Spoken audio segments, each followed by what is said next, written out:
video on this. It's a really windy day. I don't know, winds are like already up to like 25-30 miles an hour, which is pretty windy for here. And just thought I'd show some of the trees, what they're doing. There's some mango seedlings flying around, they'll be fine. Mr. Pickering doesn't care. The bananas get blown all over the place, but they won't really care. Guava's fine. Papaya, tropical, so it just bends with the wind. Looks like I've got to harvest that. Papaya, another one to be eaten. The star fruit, bend.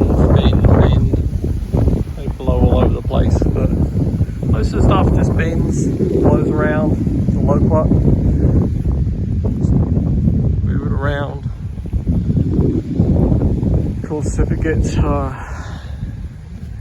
any windier, well, could have some problem. But just thought I'd do a little video on winds. Looks like the wind did blow down some of the oranges for me already. Go, pretty windy. It's supposed to rain later.